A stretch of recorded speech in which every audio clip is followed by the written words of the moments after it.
you all for coming. This panel poses the question, how can Foundry be contemporary? And today we will present processes of the 21st century in conjunction with contemporary artists that embrace the radical shifts in sculpture history while successfully incorporating cast metal objects in their creative work. Our panel includes 3 presentations. My name, if you don't know, is Cristin Millet, and I teach all levels of sculpture and run the Foundry program at Penn State. I will be presenting with Mallory, who will graduate in December with her BFA in sculpture, also from Penn State. Cyndei dedicates her time to creating installations, drawing from her strong attraction to mass-produced and industrial materials such as metal, wood, and rope. She has an interest in interdisciplinary studies with a background in ceramics and printmaking. Since a young age, she's been drawn to a quick way of building and creating. And through her installations, viewers notice the small things, find beauty in the unusual, and question themselves and their environment. Cyndei's research for this presentation is supported by a $3,000 summer discovery grant, and my research is supported by an Institute for the Arts and Humanities grant, both through Penn State. Thank you. I'm trying to talk loud. Anyway, so together, Cyndei and I will present strategies for integrating digital technology into Foundry processes, and those are our visual aids. Wilton is a sculptor born and raised in Tempe, Arizona, where she received her BFA at Arizona State University in 2012. Exploring the ideas of human connection and objectivity, Kelly creates multi-layered installations using a variety of materials, including cast metal. In 2011, she completed a 6-month study abroad program at the University of Arts London, Camberwell University. She's exhibited her work in galleries in Phoenix, Arizona, and also in London. Welcome, come on in. Who's this? This is the angry Foundry teaching panel, right? Yeah.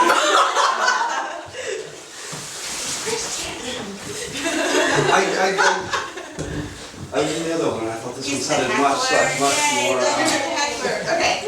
So Kelly, in 2012, Kelly participated in the USDK Iron Symposium at the Scottish Sculptors Workshop for her piece Lasting Memories and Their Permanent Collection.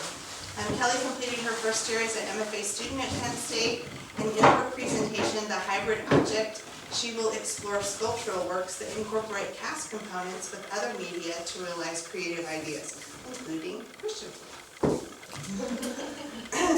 Hovencamp is an interdisciplinary artist whose work spans sculpture, painting, drawing, and performance. Interested in revealing when a construct fractures a unified experience of being present within one's body, she questions hierarchies built by a body politic. Through installations, performances, and sculpture, she creates specific tasks that force the body to respond in a shamanistic manner. By using durational, repetitious, and endurance-based actions, her goal is to create an embodied experience that summons vulnerability for both the performer and the viewer.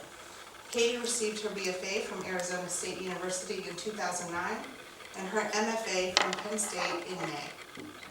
Katie was just informed last night that she was selected as an outstanding student in contemporary sculpture from the ISC, and her work will be published in the October issue of Sculpture Magazine.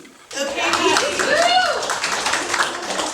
So, for her presentation, Katie will introduce artists that incorporate cast objects as performative gestures or body extensions, artists who create time-based performance works that include cast objects, and artists that utilize the casting process itself as part of their, wow, my notes are too long.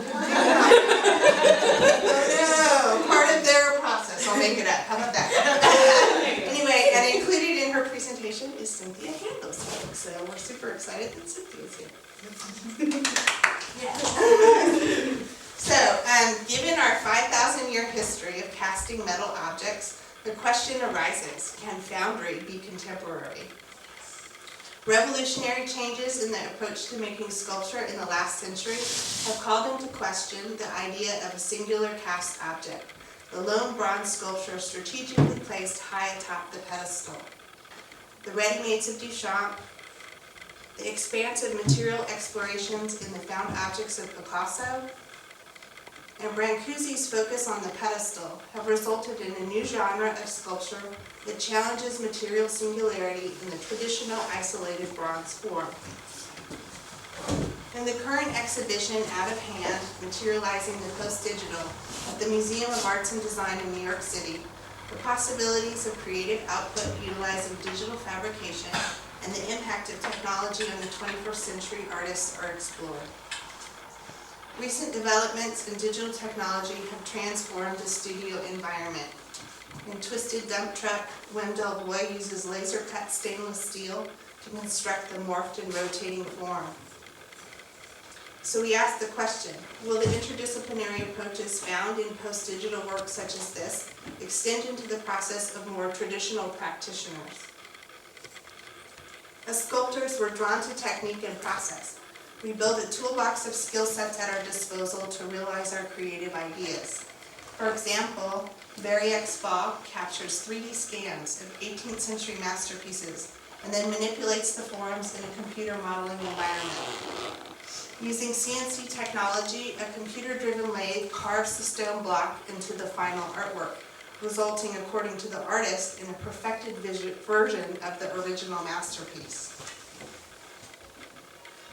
In fact, many artists at this conference are embracing technological advances in their studio practice. For example, this is Mary Neubauer, who is currently completing a project at the Digital Stone Residency in Italy, where robots carved a block of marble from a digital file, and then she's doing the final finishing.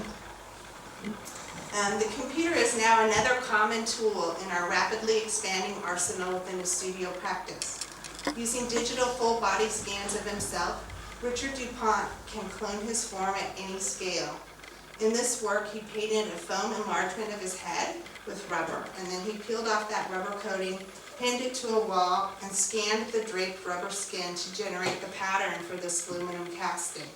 DuPont's work raises the question, what impact can the rise of new technology have on traditional foundry techniques and the artistic outcome?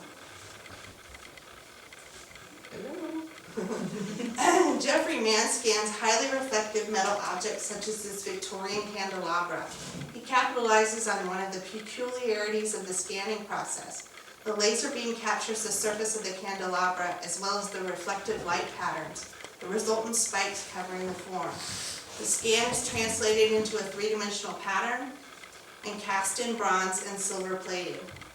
Can digital technology find a place in the studio of a contemporary sculptor, more specifically a sculptor specializing in casting metal objects, such as all of us? So, like many of you, I am an educator of students who will become sculptors of the 21st century. This panel is representative of the future generation and their interests. And unlike my generation, the students of today have only known life with computers and the internet. I remember being in 7th grade and they got their first computer and it was like a big deal, who got to use the computer, 7th grade. Anyway, not to age. Anyway, so this group is digitally savvy and many of them fully embrace technology as a tool for creating art. So in response to their ever-growing interest and also the expertise of my students, since 2006 at Penn State, we have integrated digital technology into our foundry processes. In the tradition of historical markers and plaques, we create simple two-piece sand molds to cast reliefs. However, instead of wood patterns and lead type, we use software such as Rhino and Adobe Illustrator to create our plaques. The digital design is carved out of polystyrene foam using computer numerically controlled, or CNC, machining with tapered bits that allow for draft. The polystyrene foam pattern is sealed with a wax-based pattern sealer, which is green in our case, and then coated with a graphite wash, which is why it's kind of gray. So for displacement or vaporization casting, we could leave the pattern in the mold, but we typically remove the pattern after molding prior to casting. So I don't know how you guys feel about burning out foam, but we opt to remove the foam pattern. And this is the aluminum casting created from a CNC milled foam pattern prior to metal finishing, so we haven't done any chasing on it.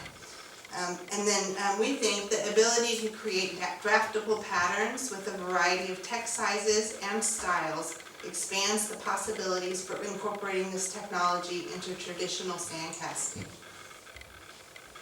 Another possibility for integrating digital technology into Foundry reconsiders the lost wax process, and that's the pelvises that we passed around. So in the tradition of lost wax casting, we wondered if digitally created 3D patterns could successfully be burned out in lieu of wax patterns.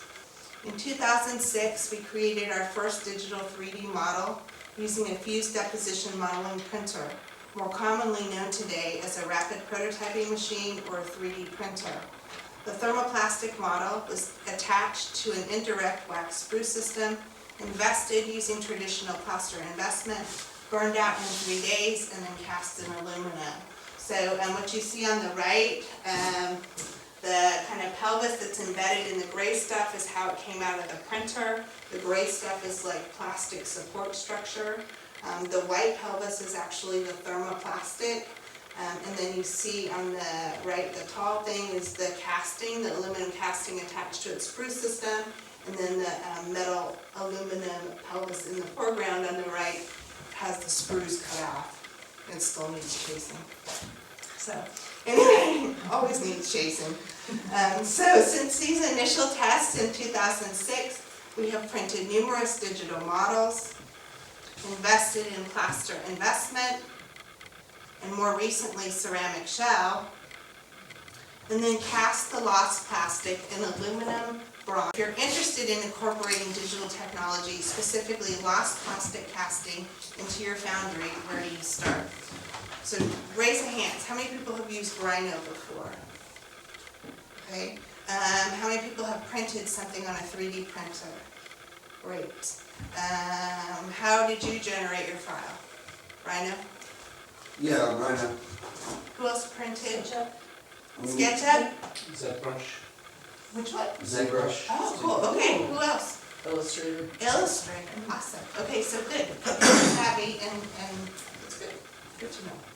So we're going to cover 4 options for printing 3D models, starting from kind of very basic approach for people that are new to technology to a more advanced approach. So the first step to do a lost plastic casting is to create a 3D model. Perhaps the simplest way is to find an existing model and then download that file.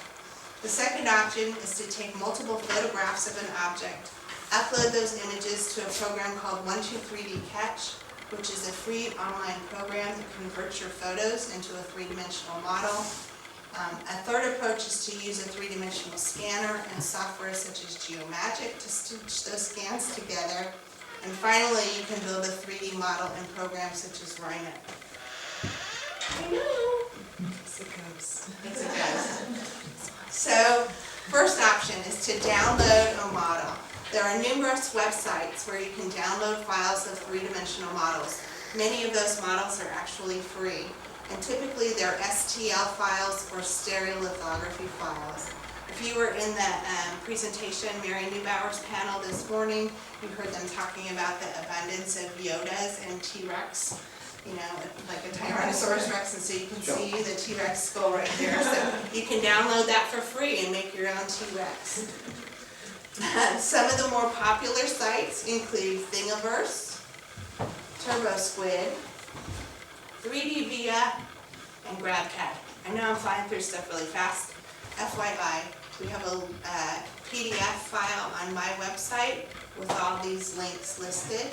So you can just go to my website and print out the PDF. And if you have more questions, you can email any of us as well. So don't feel like I have to scribble down all that stuff fast. I realize as I'm flying through that, I drink lots of coffee.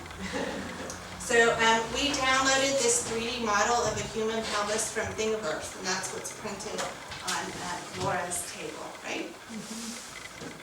The STL file was opened in Rhino, a computer program for 3D modeling to check that file for printability, called Watertight. In the digital world, watertight is a term used to describe whether a 3D digital object is suitable for printing. In other words, there are no holes, cracks, or missing features in a file.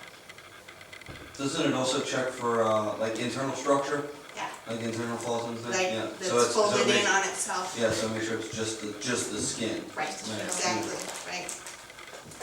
If you're uncomfortable with using Rhino, or you don't have that software, you can also take your file and upload it to services that basically will fix your file for free. So we uploaded our file to this program, which is called NetFab, but it allows you to bypass programs such as Rhino. And there's other online services out there. We just happen to use NetFab. So if you're feeling very uncomfortable with 3D modeling, this is a way that you can have an online service do it for you. So that file was then sent to a fused deposition modeling printer or a 3D printer. This file took about 3 hours to print, and as you can see, it's about 3 inches tall.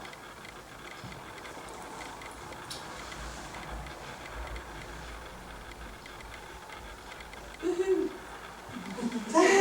So for the sculptor who is new to digital technology, using downloadable files is an easy way to get started. You don't have to purchase special hardware or software, and you can even send your file out to be 3D printed if you don't have a 3D printer. There are thousands of files available. Many of them are free or at relatively low cost. Disadvantages, you're limited to objects that someone else has already made, so the T-Rex or the Yoda. So you may not be able to find exactly what you want to cast. So it might take some digging. You might have to make some compromises. You also need to make sure that the model is made well so that it can be printed. So be sure to look at reviews and ratings before you download and try and print out a file. The second method for creating a 3D digital model is to use a free online program called 123D Catch. To get started, you take about 20 sequential photographs in small increments around your object. You can use your camera on your phone or a digital camera. It's recommended that you place your object on a newspaper or some kind of printed fabric in order to assist with the registration of the photographs. Your object must remain still and cannot move. Instead, you move around your object as you photograph it. We picked a pelvis because of the complexity of the form and thinking about how difficult it would be to actually take a mold of a pelvis, right? And then in this example, this is just one hip bone. It actually breaks down into 5 parts, so 2 hip bones and the sacrum and the little kind of cartilage piece in between. So this is just one of them. So next, you upload your images to your free cloud storage on 123D Catch. And the program converts your photographs into a watertight 3-dimensional model. You can use the basic 3D modeling tools to delete unwanted areas, to create cutting planes, to delete like the newspaper surface, and to check that mesh surface like you see here for imperfections. Once you're satisfied with your model, you can download an STL file and you're ready to print. Like downloading a file, for the sculptor who's new to digital technology, using 123D Catch is a relatively easy way to get started, and it's free. You don't even have to purchase special hardware or software, and you can even send your file out to be 3D printed. An advantage of 123D Catch over using a downloadable file is that you can photograph whatever you would like, even a person, right? So you could do portraits if you wanted to. The one disadvantage, or some of the disadvantages, you can't move the object, so you can't capture like the underside of an object or the bottom of the object. So before you start, you should consider the angle of your camera in relationship to that object to maximize what you capture in your 3D model. The 3D modeling tools provided on their program are pretty basic, so significant modifications or alterations of that model aren't really possible with this program. But it is a way to be able to create a 3D model of something that you have and you want with your camera. Okay, so the third option, Cyndei, Mallory. I have a question about that. So What about sort of things that really you're photographing, or you take an existing image and it has things that in the real world are 3D but are pure flat? So what happens? Can you give me an example? Oh, like a cloud in a photograph. You take a three-dimensional object and then you photograph like You around have it. to have the three-dimensional object. You can't manipulate it out of an image then. No, yeah, so it counts on getting like the different vantage points, and the program is like registering it Because based that on would be these. sort of an interesting crossover with that dialogue that I'm having about using photographs to make sculpture. Because then that would be taking it a step further, like you would be pulling things out of the imaging and then sending it back to three-dimensional. Like they go from three-dimensional to three-dimensional back to three-dimensional. So, Yeah, I hear you. okay. Maybe you could like take Yeah, I think take that- up this bunch of photographs of a cloud Yeah. and then upload it and see if you can crash their program. Yeah. I bet you would. That would be funny. I can't remember what I uploaded. I did one thing that I uploaded and it was like it couldn't make my Couldn't model handle for me. it, So gave it too much. yeah. Okay. So those are limitations. Okay. So I'll present the third option, which is to create a digital scan of your object, and you can do this using a 3D scanner. We use the Vivid 910 at Penn State and a program called Geomagic Studio to stitch those scans together.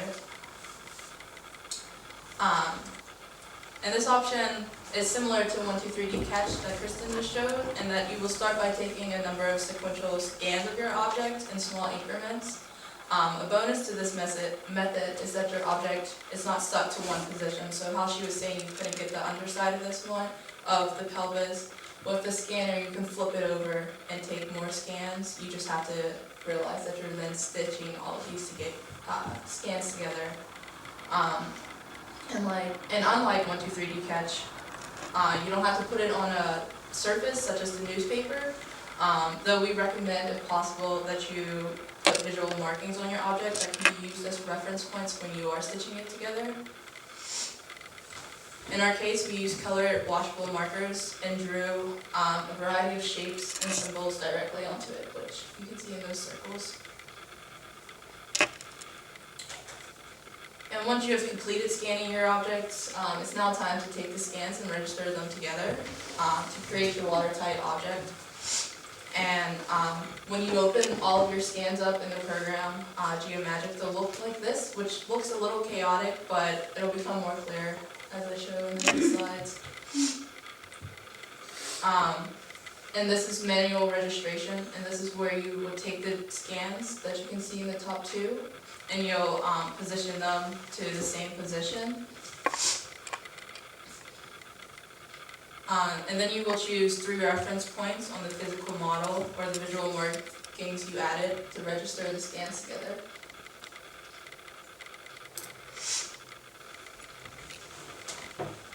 You will continue this for each scan, and once you have finished manually registering each scan to the next, you can then use global registration,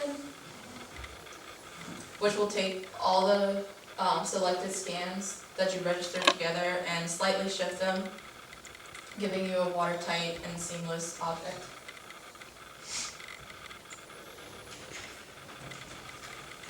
And an advantage to using a 3D modeling program such as Geomagic to collect, manipulate, and alter your final object, and it's including the ability to fill holes that the scan may have missed, or delete extensions caused by reflections or objects that it picked up in the background of the scan.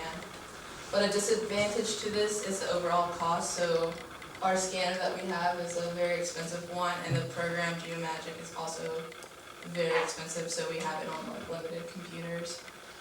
I have a question. How many different scans? Because I know, how many different scans do you have to do? Because I know with 3D Catch it's usually between 40 and 90. Yeah. So, but I'm wondering with this scan, how many times do you scan it? We did a lot. We did a lot, but I think it depends on the complexity of your object. Okay. Yeah, Just trying to make sure Is you there like capture a everything. range that you think is good to work with? I would say like 20 to 40 or so. Yeah. Okay, I so think it's 123D Catch recommends 20 images. Okay, I've always seen it like 40 and Oh, above. it said 40. I remember. Yeah. I mean, the more scans you have, the more you have to kind of register in a line. And in theory, it can give you better resolution, but sometimes they're just really duplicate. Yeah, because we deleted a lot of them because we realized it just picked up like the edge of it, which all the other ones deleted. So a couple of the scans were just like pointless. Yeah, and then we also had to flip this object, so it depends on what you're scanning, because we wanted the underside like the full object.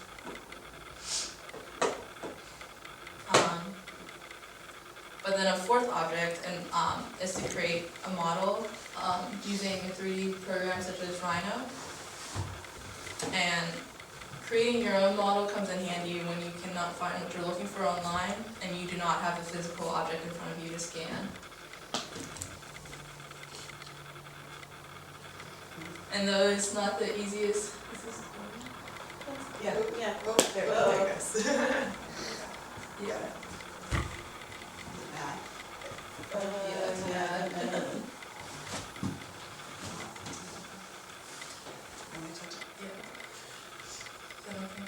Maybe. Yeah, there it goes. And then, though this is not the easiest thing to do, building your own model gives you this freedom to create exactly what you want. And there are a number of tutorials and forums out there that can help walk you through it. So to begin our model, I started with a basic line drawn sketch of the object through a network of curves, which is just another word for your basic line. And once I was satisfied with my two-dimensional drawing, I began to use a variety of tools to create the 3D curves I wanted for the object. In other words, I started to draw in space to like bend it and everything. And then happy with the outline of my model, it was now time to build its surface. So there are a number of tools that can be used to create surfaces. And with practice, you'll find out which one is best for each situation. And I used a number of methods to create the surfaces of the object, but the basics of each method was to select only the curves I wanted that specific surface to reflect. And then once you have created all of your surfaces, it's now time to just grab them all and join them into one complete watertight solid.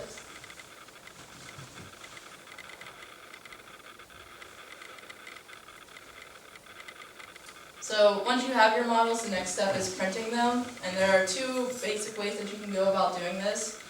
The first is to outsource to 3D printing services, and that's where you would take your file and send it out to the printers and choose like what material and what size you want it to be printed in, and they'll print it and then mail it to you. Advantages to using an outsourced service provider are that you have access to a variety of materials to print in, and then premium quality printing.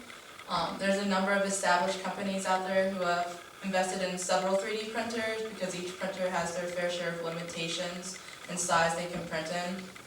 And this gives the company the ability to print models in a variety of materials and sizes, leaving your options endless. There are also organizations out there such as 3D Hub and American Makes who have a main goal of helping to grow the capabilities and strengths in 3D printing. And they do this by facilitating collaboration among leaders from business, academia, nonprofit, and government agencies. And these resource maps here show the ever-growing populations of member organizations out there willing to help you connect to 3D printing. So you can go onto the sites and click among the dots, and it shows you, it'll connect you to someone who has a printer and is willing to print in your neighborhood, or someone who is willing to help you work out problems. And then the second option is to print the model yourself using a desktop 3D printer at your home, school, or business. And there's a number of companies and printers ranging in price and build costs. And here I'm going to show you a few of today's top rated machines, all varying in size and special features. The two printers on the screen are two that we're currently using at the sculpture department at Penn State. On the right is the MakerBot, and that's what we use to print all of our models for this presentation. And on the left is one that we recently purchased to increase our build volume. It works on an open source hardware, meaning you can adopt the latest technology being developed. On the left is the Ultimaker. It is rated best for high speed and accuracy in 3D printers, and it's headquartered in the Netherlands. And on the right is Maker Gear, top rated as easy to use, and it can be purchased assembled as shown, or it can be purchased at a lower cost in a kit that you would put together yourself. And if you're looking for a printer at a more reasonable cost, they sell kits as shown on the screen here from PrinterBot, and it would be shipped to you in a kit as shown on the right, and you would assemble it yourself into creating the machine on the left. And an advantage to this, or like one thing they also do, is they send you the file types that create the body. So if you don't want the wood as your machine body, you can print it out in a different material, or cut it out, mill it out in a different material. And they also provide upgrade kits at a low cost. So just as there are a number of printers and printing companies, there's also a number of materials you can print in. For our purposes of burning out, we use the two most common thermoplastics, ABS and PLA. And ABS, is shown here, was one of the first plastics used to print. It adheres well to itself, making high printing speeds possible, and it is used in common materials such as Legos are made out of this, and then the plastics that are used to make lunch boxes, like children's lunch boxes, are also made from ABS. Like milk jugs also? I think so. Yeah. So it's preferred plastic for those looking for strength and flexibility and machinability. It has a higher temperature resistance, but it's in need of a heated build plate so that it adheres well on the first layer and prevents warping. And then it gives off a hot plastic smell that deters someone from using it. PLA is another commonly used thermoplastic. It is derived from plant-based starches, making it biodegradable, and it takes away the hot plastic smell when printing. It has higher maximal printing speeds and lower layer heights, so you can get more detail, and it prints sharper corners. It's harder than ABS, but more brittle, so meaning that when it breaks, it's more likely to snap rather than bend, and it tends to have less warping. A disadvantage to using PLA is that it tends to clog the extruder, so we had a couple issues when we were printing this. It kept clogging and had to unclog it. So, though we did stick to the basic plastics, for our lost plastic test, there are alternative materials to print in. A couple of them are laid brick, which is a mineral-based filament, and it contains super fine mill chalk, making it brittle in comparison to other filaments, but it's ideal for architectural models because it has near zero warping. Laid wood is another one, and that's a mixture of recycled wood fibers and polymer binders. It's similar to laid brick in that it can be printed smooth or rough, but it's also pretty cool because it's like wood, meaning you can sand it, carve it, and also stain it. And then nylon's another one. It prints as a bright natural to white color with a translucent surface, and you can easily dye it with most common household clothing dyes. But Cristin's going to explain the lost wax process. Or lost plastic processes. Okay, so you printed your 3D model, now what? And the next steps are just like the lost wax process. So to start, you would design and construct a sprue system, and you'd wax weld sprues to the thermoplastic just like you would attach sprues to any kind of microcrystalline wax. And you just like use a hot cutting knife with stick them together and it works great. We typically use indirect sprue systems and slightly larger venting than we normally do to allow for clean burnout. Here are two models that were both downloaded from Thingiverse, printed in ABS plastic on the left and then in PLA plastic on the right, both ready for ceramic shell. And here are 2 models that were created by scanning and stitching in Geomagic, and then 2 models created in 123D Catch. All 4 of these were printed in PLA thermoplastic. The ceramic shell process, the initial print coat on the left, and the final glass coat on the right. And then a mix of ABS and PLA models using all 4 methods for creating digital models at various stages of the shell process.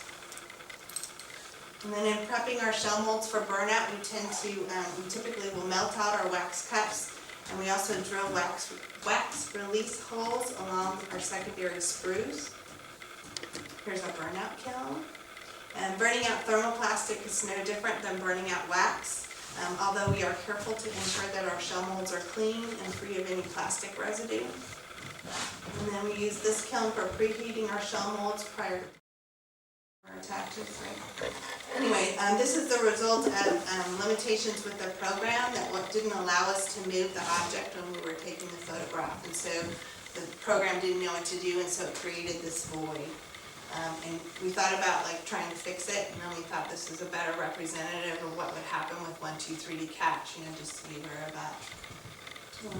These patterns were all cast in bronze, made using a 3D digital scanner in Geomagic, and then the digital files were printed in ABS plastic and burned out. Again, the resolution and quality of the castings are really superior, but we did catch some cracking that occurred in the shell along the edges of the hip bones, resulting in minor flashing. The lost plastic patterns and the resulting casts are great, but 3D scanning with a 3D digital scanner in Geomagic are pretty expensive. There's a range of scanners that are out there, and so the costs are going down. You just need to be aware of what you're buying.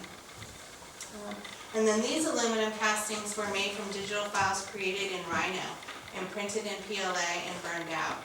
Again, the resolution and the quality of the castings are superior. And then finally, all of these castings were created from the same digital file that was downloaded from Thingiverse. The patterns were printed in ABS or PLA and cast in aluminum, bronze, and iron. And then the examples again are here. And I told most people that the iron casting actually broke in shakeout, and so it didn't have anything to do with the plastic or the shell mold. Not surprisingly, our preliminary tests indicate that ceramic shell yields superior results to plaster investment. And compared to ABS, PLA appeared to burn out with less smoke, although we don't have any kind of scientific data to support this at this point. Additionally, our shell molds did have some, with ABS patterns, tended to have some cracking causing minor flashing, while these comparative results are inconclusive at this stage as well. So our shell room is not air conditioned, and so we were making these molds when it got really hot, and so we don't know if it was because of the change in temperature and humidity or if it had anything to do with the plastic. So we have to try it again like in November when we don't have that problem.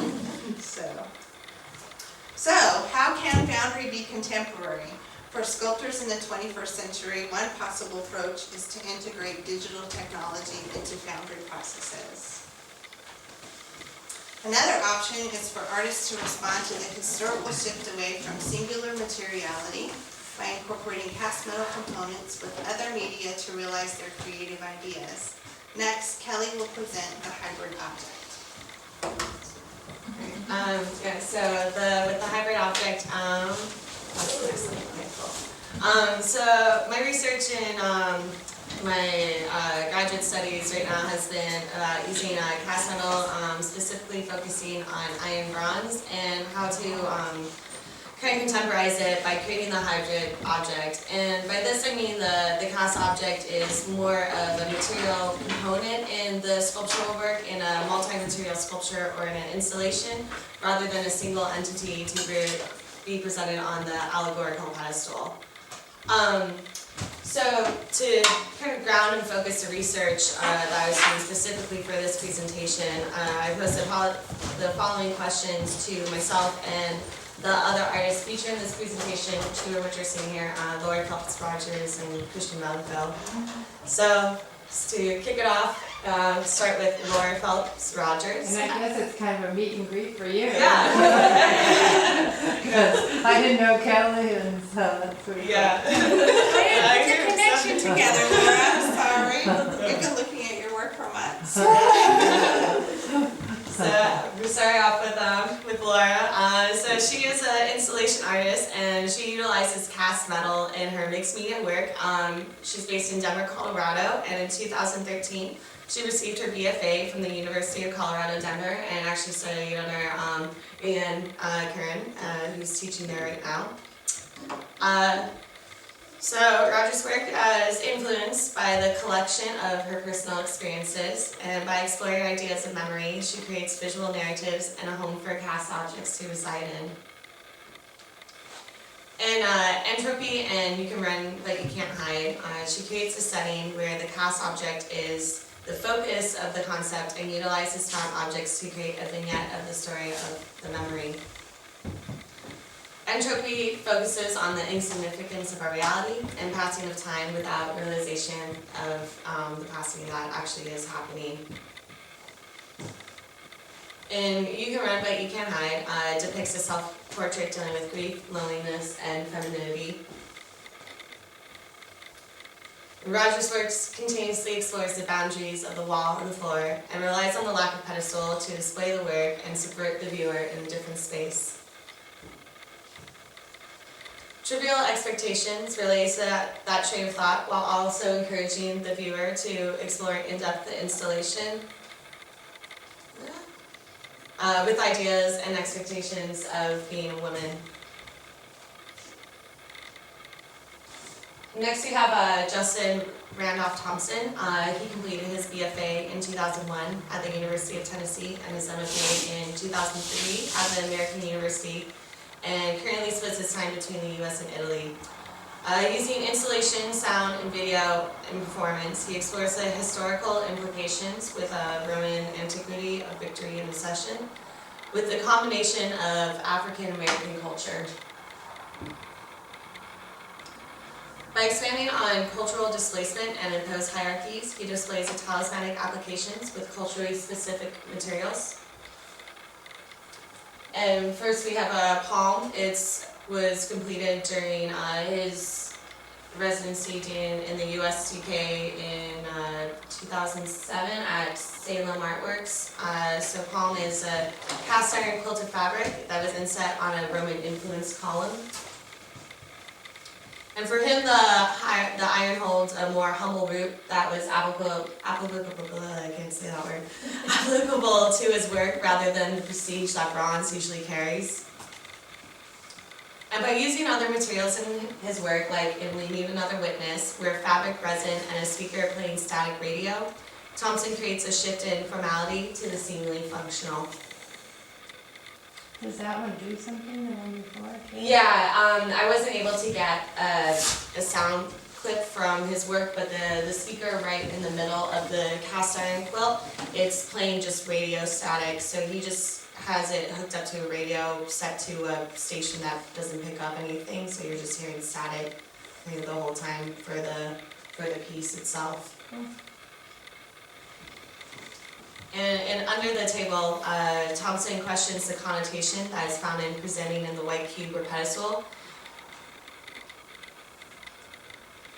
And here, by creating an over-exaggerated pedestal and raising the table and the cast fabric to the ceiling, he instead creates an elevator of political propaganda and hierarchy.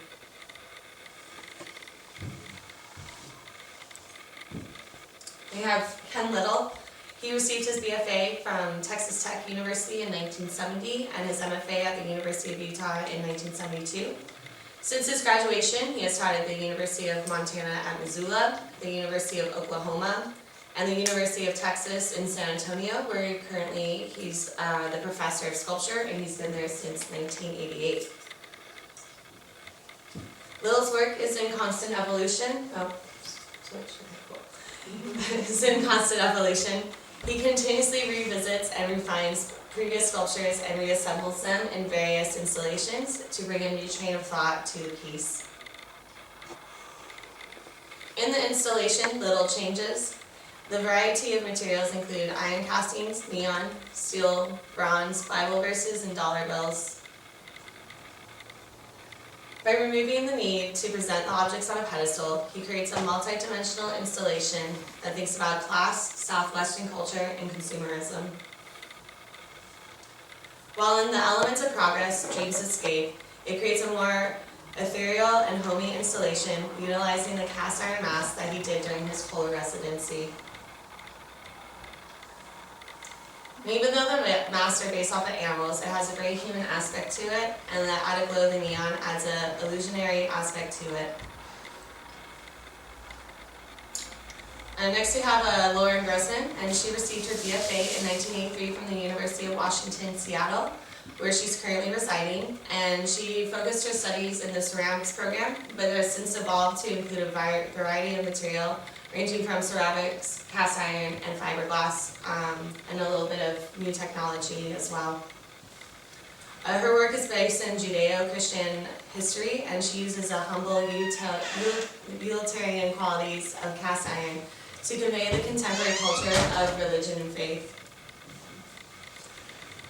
Songs of Songs is comprised of a biblical love poem, and so the use of enamel found on iron bathtubs, as well as the emerging brass, was important to creating a sentimental piece.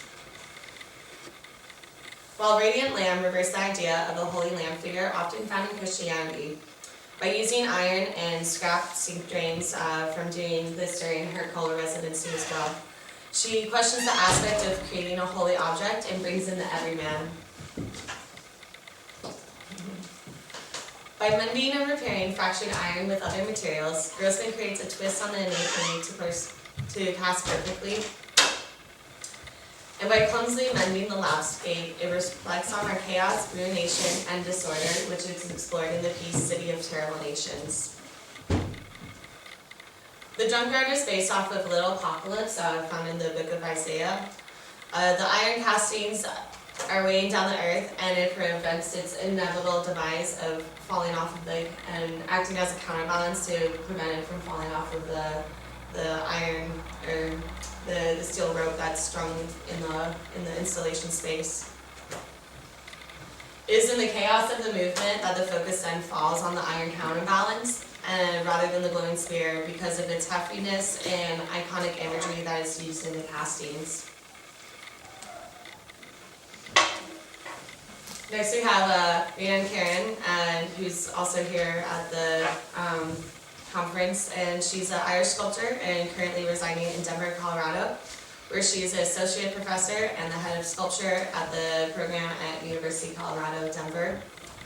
She received her BA in the Fine Arts in 1991 from the University of Ulster, traditionally masculine materials, but with the full room installation, it derives a feminine quality to the work, and while also paying homage to her grandmother and her home. She goes on to further explore the feminine idealization by the contemporization of the Victorian aesthetic in embellished wallpaper swatch number 4, which is seen here, and room divider.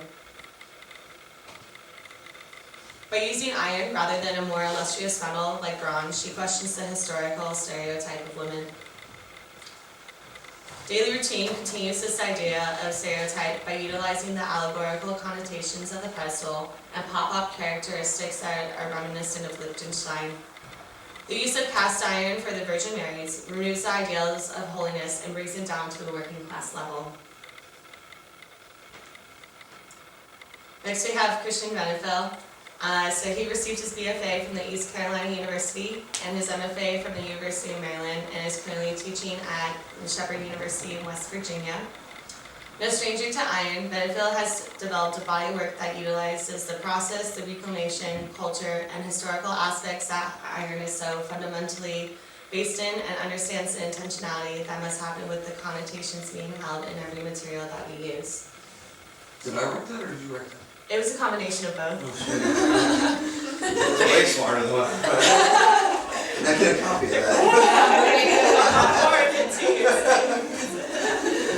that. So a little bit of both in the play. So hopefully I'm like, okay, I'm going to do you guys justice in like this presentation.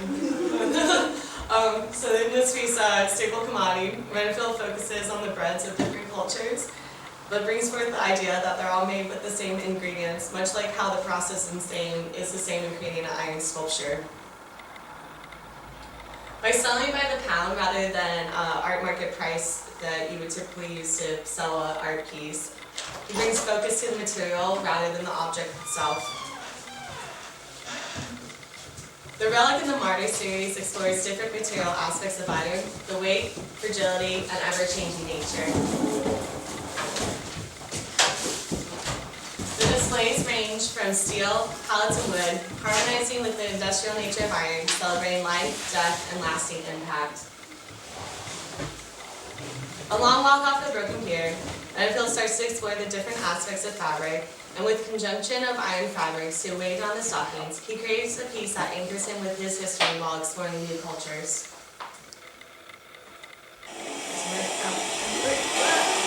I'm going to talk over it, okay. In Untitled, the work has evolved to a kinetic aspect, and using iron as the weight in the kinetic piece, the viewer can create, manipulate, and destroy the sculpture. I had to edit down your video that you gave me. Yeah, no, that's wild. I haven't seen these in a long time.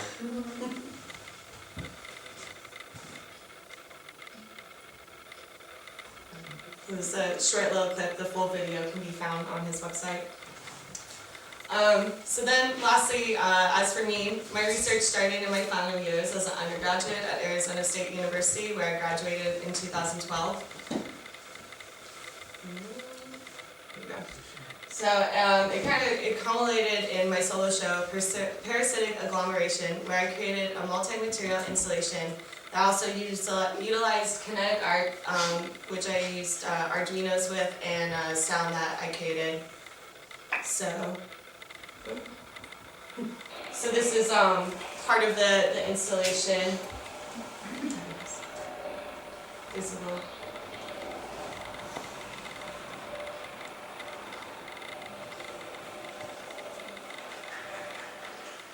So the sound that was on the video was the sound that you would hear in the gallery, and these sculptures were attached to an IR sensor controlled by Arduino that set off when you walked in front of it, so they would follow your movements in the installation. So this installation not only transported and intrigued the viewer, but brought into question the importance and preciousness of iron, and by juxtapositioning it alongside bronze pieces that I cast, displayed with found objects, and layered it with plastic and fabric to create different pieces in the installation. So this is now extended into my current MFA work at Penn State University by working off of the idea of creating a curiosity room. By creating a collection of objects, it removes the established hierarchy and that different types of cast metal has.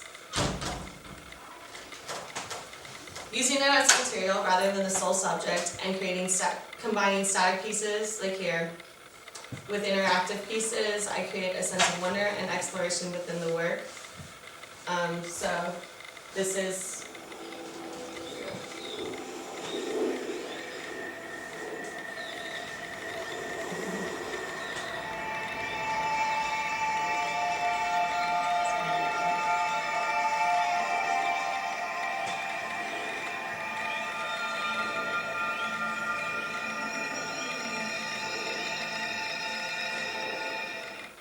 so that's one of the kinetic pieces.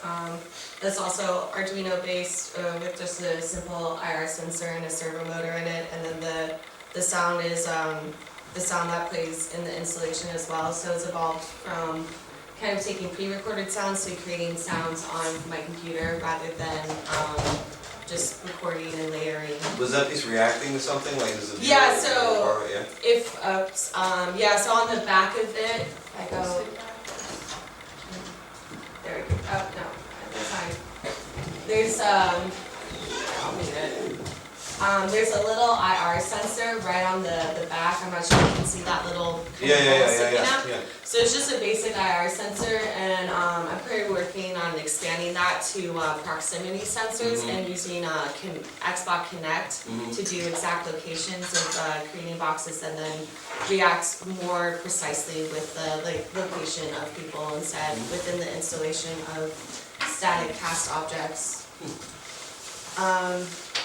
So this is one of the most recent installations I did. So it's featuring cast metal kinetic pieces powered by Arduino, found objects, resin castings, and sounds that I do on the computer in mostly a garage band right now, and then also combining pre-recorded sounds that I go out and kind of record and mix and layer. So all these artists, including myself and the ones that I went over a little bit earlier, have tied into my research in exploring the identity and modification of cast iron art. They explore avenues of utilizing iron as a conceptual material, having history, materiality, and iconography. Exploring the idea beyond the pedestal and the white walls of the gallery, we are immersed in the piece rather than just standing and looking at a static one-dimensional sculpture.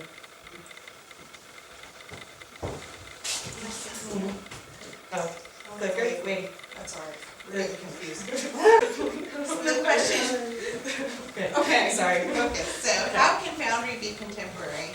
And Katie will introduce artists that incorporate cast objects as performative gestures or body extensions, artists who create time-based performance works that include cast objects, and artists that utilize the casting process itself as part of their performative creative output. Katie. So, today I will be talking about performance art and Foundry and how they coalesce in contemporary art. I will cover historic artworks, and I will cover how they influence the combination of the two mediums of both performance and Foundry, as well as very recent contemporary works. A lot of the works that I'll be showing will be from participants in this conference, as well as large-scale contemporary artists such as like Matthew Barney and Marina Abramovich. So there'll be a very wide range.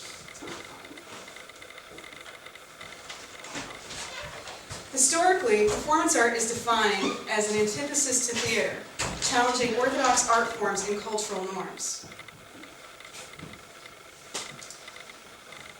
The ideal had been an ephemeral and authentic experience for the performer and the audience in an event that could not be repeated, captured, or purchased.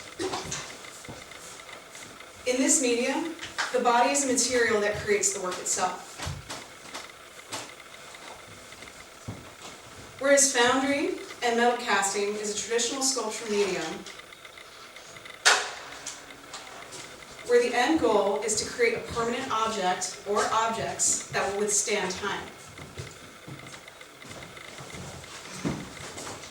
These objects have a strong presence because of the meaning of the material, as well as the time it takes to create the final object. The idea of these two mediums existing together creates an interesting opposition between the ephemeral and the permanent. So what do these contrasting ways of making art have in common? Both performance art and Foundry need bodies in order to make the work happen. One performance artist in particular uses a similar idea to Foundry processes in order to create works of art. Alan Capro was an American painter, assemblagist, and a pioneer in establishing the concepts of performance art. He had created events called happenings, which is a performance, an event, or a situation.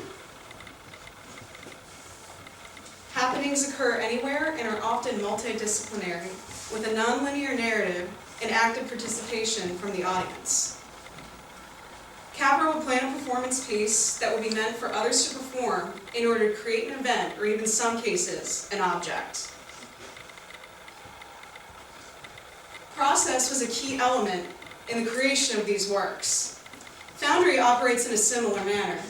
Like Capra's happenings, casting needs multiple bodies in order to make the work happen.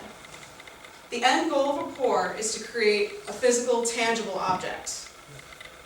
So what are some examples of artists that we see in the contemporary art world who use the ideas of process and object making as well as performance in order to make an artwork? Richard Serra, to me, embodied all of these ideas. He's always been an artist that I feel like he really embraces the idea of Foundry, process, performance, and he was able to take these ideas and create really compelling works of art. If you guys are familiar with this is Gutter Splash Night Shift. In this piece, he uses his body in combination with molten lead in order to create his performance. The molten metal becomes a physical manifestation of marks he made.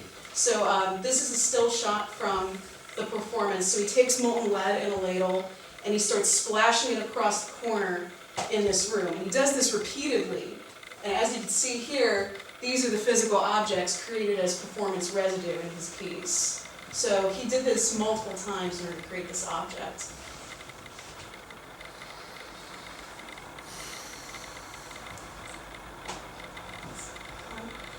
So a lot of you are probably familiar with this piece. This is Matt Toole, and this is an excerpt from a Kinship Tribute to Iron. Matt Toole is an artist who seems to be influenced by Richard Serra's idea of performance combined with Foundry. Like Serra, Toole uses the iron pouring process to create a series of objects that perform.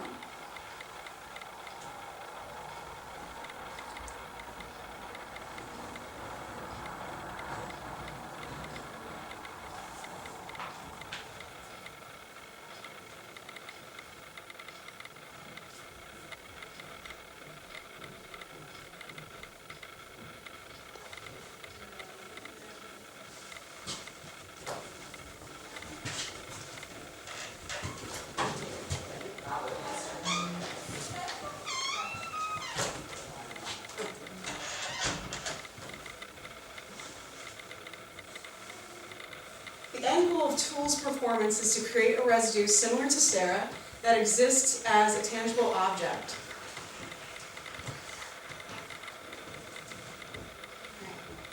Another way performance art and Foundry converge is the idea of creating a body extension with the material itself. Rebecca Horn, who's featured here on the left, she creates body extensions for the body and performs with it. So this is finger gloves from her series of body extensions. She started these works in 1972 and they range up until about 1995. And a piece that has been influenced by Rebecca Horn is Finger Performance for the Iron Gods by Cynthia Handel, this right here, Denise Nair-Gowder, and Laura West.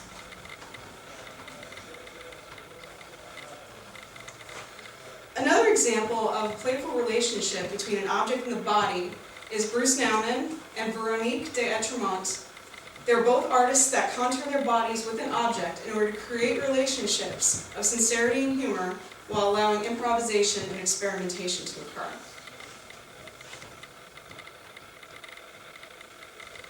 Oh, can I turn my volume on? This is one of my pieces. I create work in relationship to the body as well as critique social politics of beauty and femininity. This is my piece Linger. I created it in 2013, and I was influenced by another piece of Richard Serra's called Lead Catch.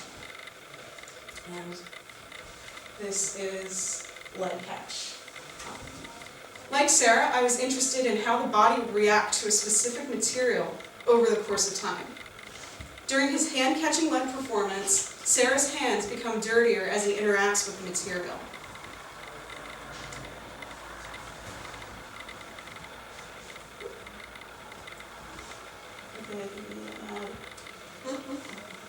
There we go. Okay. Janine Antoni is another artist who creates work in relationship to the body. This is Conduit, created in 2009. Antoni created a cast bronze body extension that mimicked the gargoyles on top of the Chrysler building, which you can see on the right slide, in New York City. She then did a performance where she urinated off of the top of this building. Antoni did this in order to critique the idea of gendered objects, spaces, and actions.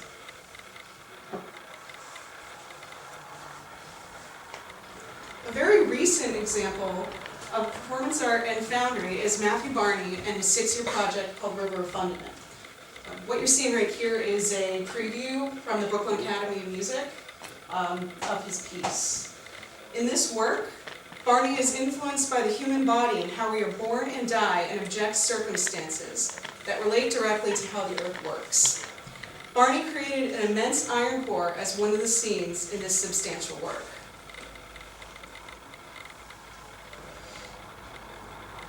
And this is a still shot from River of Fundament by Matthew Barney. As the contemporary art movement grows, it will be interesting to see how the ephemeral and permanent ways of making art converge to create dynamic work that questions materiality, process, and the body politic. The methods of how previous artists utilized Foundry and performance will inform how we as artists question and critique the institutions of sculpture and performance to create a unique experience for the performer and viewer.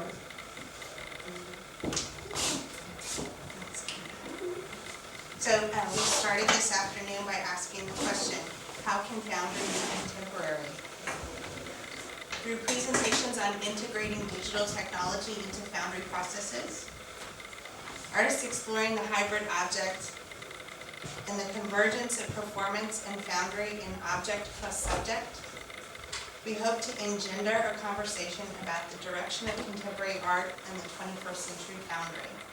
Thank you.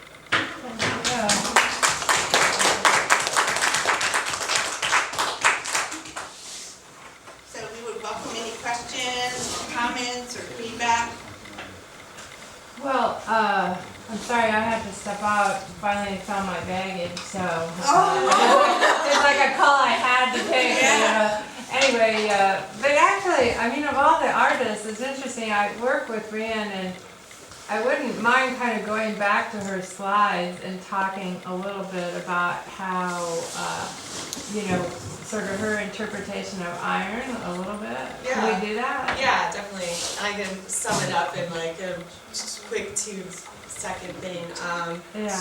Yeah, I think I kind of have it.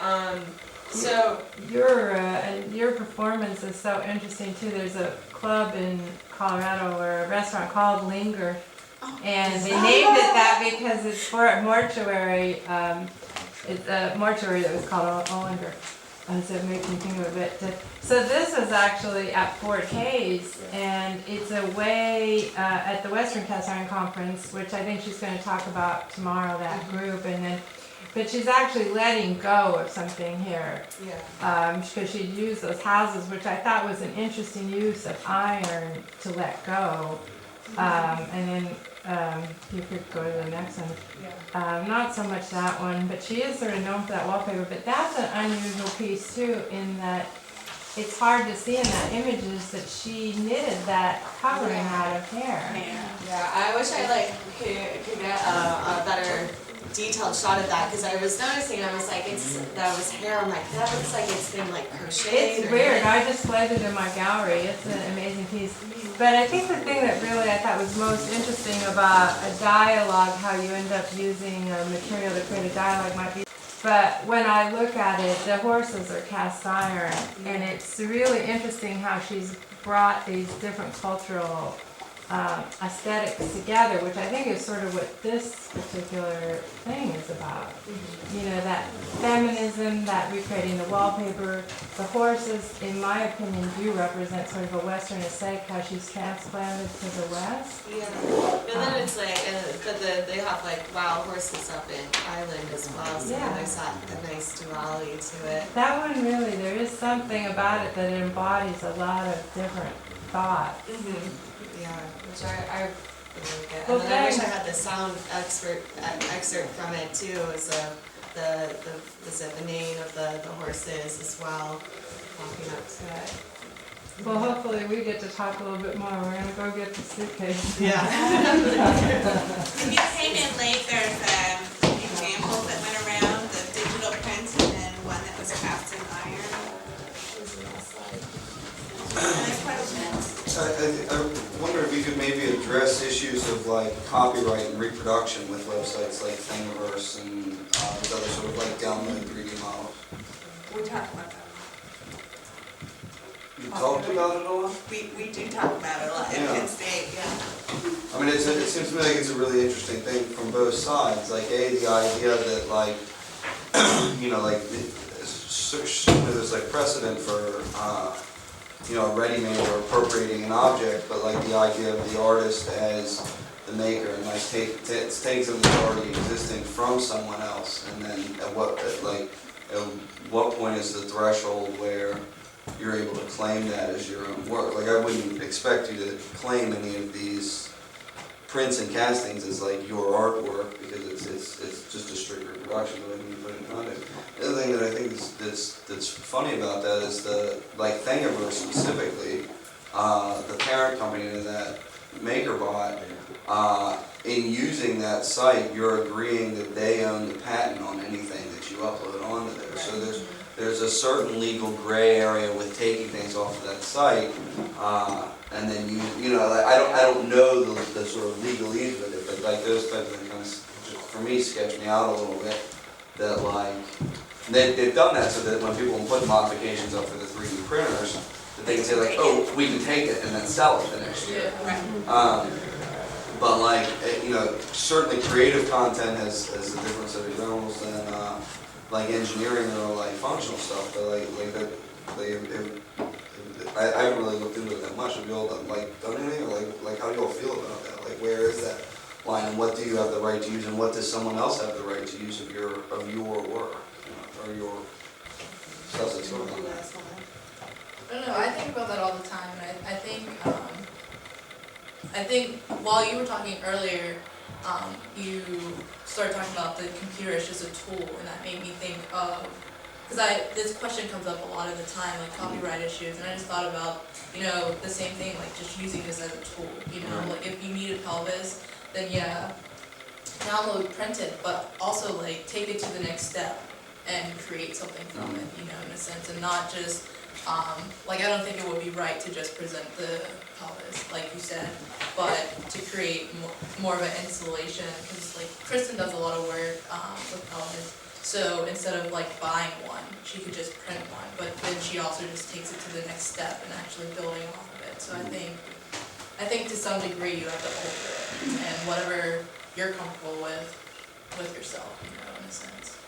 I think, well, and then using especially like Arduino and processing, and I haven't done much of the 3D printing, but that's like, Thingiverse is open source, and so kind of in conjunction with all these now platforms of open source is, you're putting it out, for my opinion is, you're putting it out there for other people to utilize for their own aspects, but I always take like, especially with the codes, which I work with more, is taking kind of that baseline of, because I know there's already, pretty much anything that you want is already in existence, so why go through that kind of struggle and headache of trying to do it yourself and trying to figure out a way when someone's already done it for you, and then I can just go back in and tweak it to how I want to, but it's still, yeah, it's not taking it, and I think it's falling into that same thing of not solely using the exact replication, and then also, at least in codes, when you upload it, you have to give credit, or it's kind of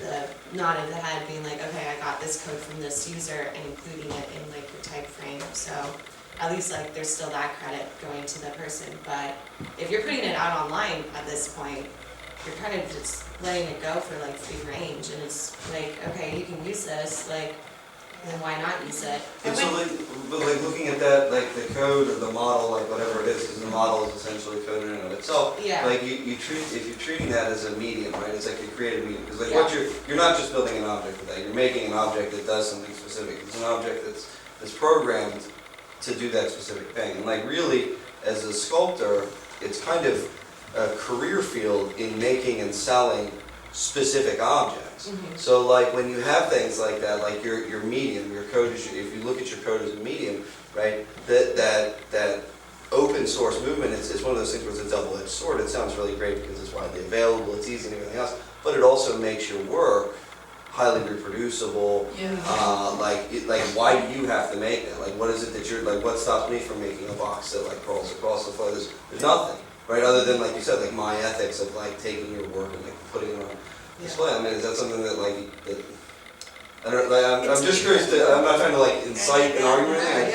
It's an interesting part of that. It's really a question we talk about. So I have an MFA student that just graduated, and one of his questions for his oral exam talked about this idea of appropriating specifically files that he's downloading, and kind of what kind of degree of modification did he need to do to a file that he downloaded in order to consider it his own. So talking about like authorship and ownership.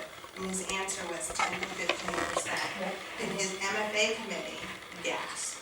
We were like, but I think there's like a real generation gap, to be honest with you, that the younger generation, they are very interested in uploading and sharing and downloading and remixing. And my generation, we make stuff. And so the idea of kind of stealing it, you know, in my mind, it's stealing, is unethical. So I try and think about it in relationship to mold making. You know, like if I got a human pelvis and made a mold of it, is that okay? You know what I mean? And so I wonder. It's a chicken and egg argument. Yeah. But isn't it really, I mean, to a certain degree, you're gonna pull down a lot of code, and I work with computers during the day, you know, and I hack code from the internet whenever it suits my needs, you know, whatever gets the job done, but that's just to get the job done, you know what I mean? And it's not something that I'm also turning around and look, if you can't really hack something you don't understand, it's just a learning process, but when you step out into the world and say, this is my work, this is me, I mean, ideally, you're gonna put some work in there to make yourself stand out and be original. Otherwise, people are just gonna look at it and they may not necessarily say you stole it, but they're gonna look at it and be like, I've seen it before so many times. Yeah, and I that's agree. been my thing too, like, it's like taking, well, it's like, if researching like projects and stuff, being like, okay, well, I have a simple idea, but let me like scour the internet and see what's already uploaded, and being like, oh, well, this has already been done, but how can I make it my own, or like tweak it so then it's more of my original piece, because I kind of stand from the view that we're at the point where everything's kind of just a remix upon a remix upon a remix, and it's really hard to be completely original at this point. Like everything's just regurgitation and reprocessing what's already out in existence. I think a lot of that's also part of the companies that are doing it as well. Like, I mean, like Arduino's website is specifically comprised of tidbits of like, oh, you're using this sensor, here's the patch of code that goes with that, or you know. Yeah. And the same thing is true like the Thingiverse thing. Like that's a website that was started by a company to promote the equipment. printer, right? Yeah, they wanted it so that people would buy the printer, and people didn't know how to make 3D models, so all of a sudden if they provided those 3D models for free, Right. then So it you becomes would a buy like the feedback printer. loop a little bit. Yeah. Yeah. I used to do repeats for textiles, and it's like 10 to 15%.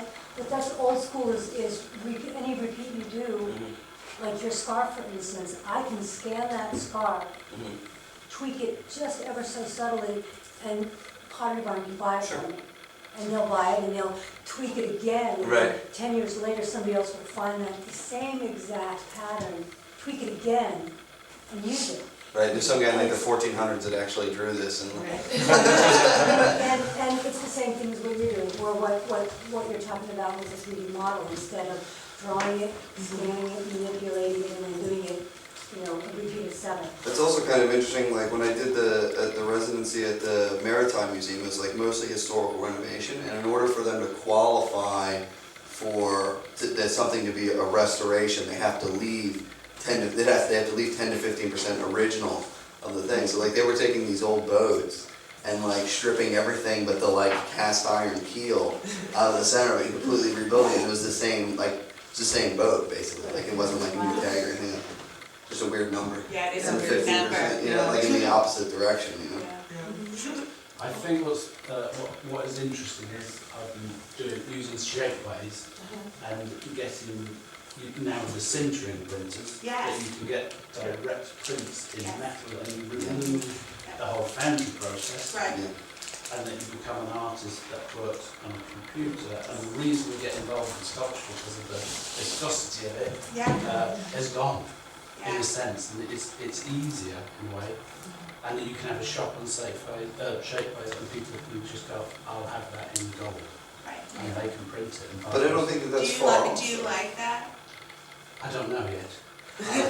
So at Penn State, probably 12, 13 years ago, a scientist approached me and said, I'm doing this great stuff, it's called sintering, will you work with me? And I'm like, you're taking all of the fun part out. Yeah. Like, what we like to do is play with fire, and you're getting rid of that. You know, don't you understand? You did not understand. But it's not an avoidable thing though. I mean, like this is kind of dying. Like maybe not in my lifetime, but like it's like that's the way it's going to be. It's safer. It's cleaner. It's not toxic. Activity. Yeah. But that was like the whole basis upon like Or this talk, presentation. don't like, let it die. yeah, it's like, like how do we keep this still relative with this newer generation of technology while still wanting to take this archaic process and continue it in the education. But you're the last group of people, like the students that you're teaching are gonna think you're crazy. Like as that Cyndei technology gets more and more, is more and more available, cheaper, like prevalent, like schools right now are trying to cut Foundry out of the program because it's expensive, it's dangerous, like it's poisonous, you know, like as soon as they have the opportunity financially to jump on it, that's the way it's gonna be. Yeah, but then this is why, We were having a discussion down at the Digital Stone Carving Conference about cheap 3D printers increasing innovation because the people down there feel like it's gonna eliminate mass warehousing of products, international shipments of, because you're gonna make it at home. You're gonna design, you're not gonna go to Walmart and buy the thing, you're just gonna make it on your bot.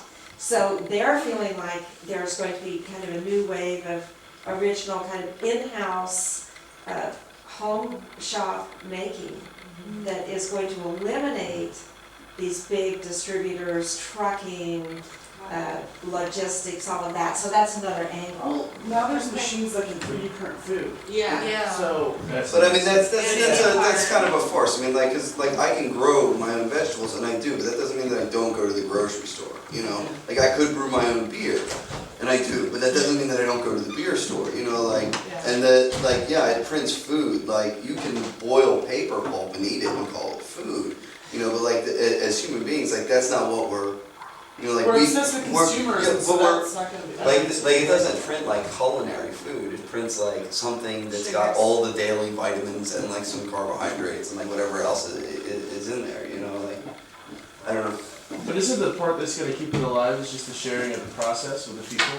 I mean, the ritual, the culture, you know. And I think it's also up to like this generation now, like this new generation that's arriving is to kind of still fight. And like if we're going to be tomorrow's educators in the university system, it's kind of our responsibility to say, no, like we still need Foundry in it, and this is why, but we can incorporate all these new ideas into it, but still keep this really timeless, archival, process-oriented work.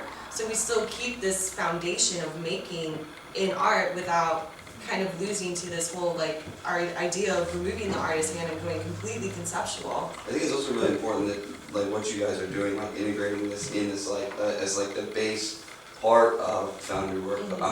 I mean, like in the contemporary world, the term foundry doesn't mean like metal casting place. It means like art fabricator, basically, like art maker. And I cut. It was 3 or 4 years ago. I interviewed for a position at Walla Walla Foundry, which is in Washington. They're like kind of big on the West Coast. And they, that was like the minimum credential to work in the Foundry was that I understood Rhino. You know, like that was, and that, you know, it used to be that like you graduated with a BFA degree and you could go get a job like grinding stumps in a foundry, like whatever for, you know, but like now it's becoming more and more of like an accepted minimum.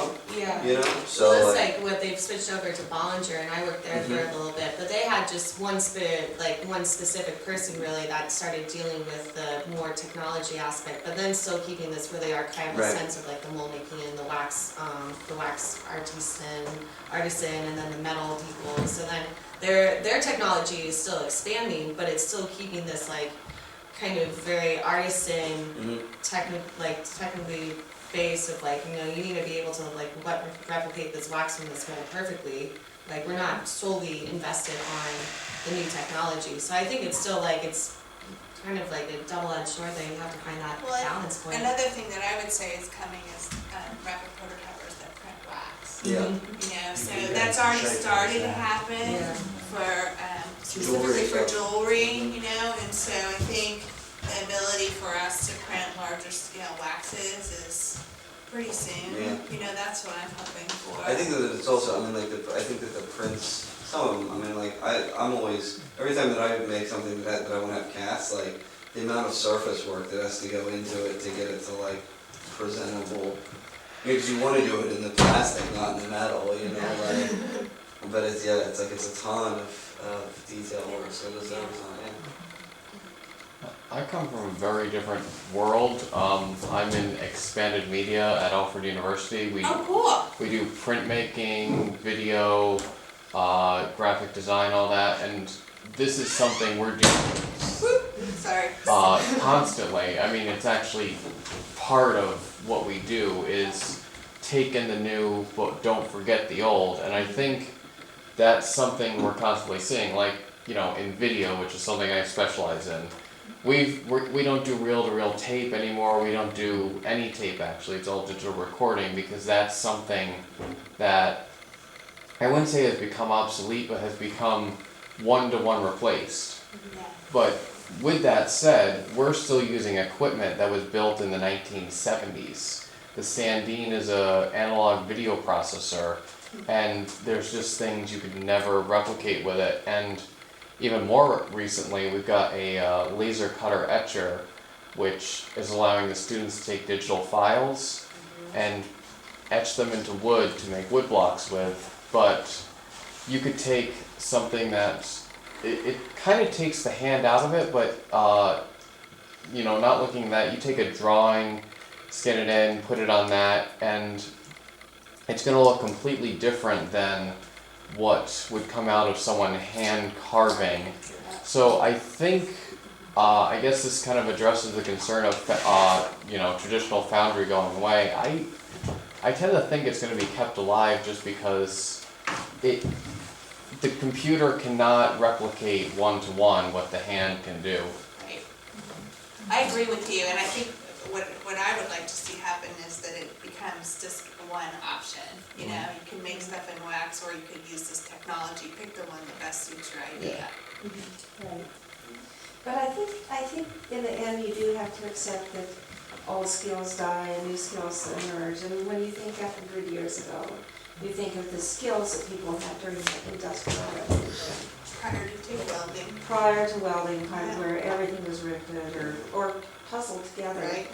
And so those skills are gone. The old weaving skills went away with mechanized looms and all of those. It's lamentable, but it does happen. And then we're nostalgic for that. And I think artists both look into the future and hold a nostalgia for the old and try to preserve it. But face it, you know, that skills will change. And then we become nostalgic for that. Nostalgic for the old commoner. Yeah, my father was a steam mechanic, and you know, that's all gone now. And all that knowledge gone too. But what can you do? Times have changed. Can I say something? Essentially, you talk about skills and objects and tools and possibilities. And one thing that's come up is the quality when you're working with rapid prototyping and Rhino and building, the difference between somebody who is a maker and someone who's a very good computer person, that actually they often can't turn the thing in the computer into, they can't resolve things that a maker can, working with them, because although it seems to have endless possibilities, you still require the experience of making, to think about junctions, how things come together, the complexity of form and volume and taking it on. So it is like tools and skills, and it's quite scary to talk about dying skills, or because they don't. You know, a lot of people work with steam and weaving, and they may not be on the volume, but those skills are still feeding in and making more interesting objects, or you know, what's the quality of the thing that comes out in the end. You know, you can make pelvises and all these things, but they have these lines, they look the same. What gives it the sort of compulsive quality or the lingering? I think it's really important, like as artists, to think about how we build things. You know, is it absolutely integral to the idea that we use a computer, or is it more important that we use a specific process where the hand is so heavily involved in it? And I think, you know, that's how we need to be aware of our decision making. And not to separate it, that there's a hand, a computer, there's a mind, like it's also a hand with a mind, and the computer with the mind. There's the mind in both of these, and the skills you bring into them. So.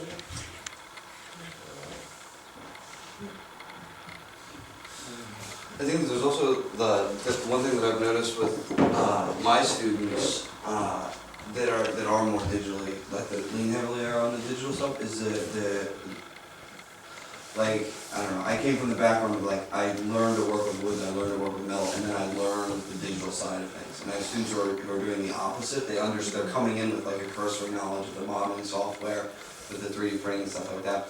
And they're making things that, you know, that I'm telling them, like, well, that's just, it's not, you know, like this, it's not going to work in iron because the material is brittle, or like there's a sort of language to materiality that I think it may be the something that could be a tie to like preserving these old skills and things like that. Because no matter how far the possibilities are expanded through new technology, like if you build something that falls down because you don't understand the tensile strength of, like, say, bamboo, right? Like that's something that you only really get through working with the material. And I think that's a really important part of mixing these two, like, the old skills and the new skills. It's the argument for how we educate architects. Mm. You know, architects Yeah. that only can design on They the live in computer, fantasy they've land. never It's actually fantastic. It's awesome. driven a hammer and understand how to put stuff together, and so they design, and, you know, these things that are impossible to Yeah, build. yeah. So are we really just, I mean, I think there's two different levels. You're talking about keeping the process or the art alive. You're talking about,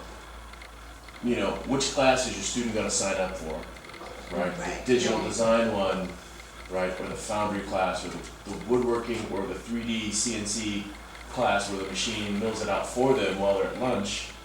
You know, are they gonna choose the hand skills? Are they gonna choose working with the metal, or are they gonna choose working with the computer and then pressing print, you know, and going to their little cubby, and there it is, you know? And then there's on the other side of it, you know, for the person, you're down the road after you get out of school, and then now you have this artwork and you wanna sell it. Is the person gonna choose the artwork that was made by hand? Or are they gonna choose the artwork that was made, that was printed and cast? But the question is, how would they tell the difference on the selling side of it if they don't know the process, right? So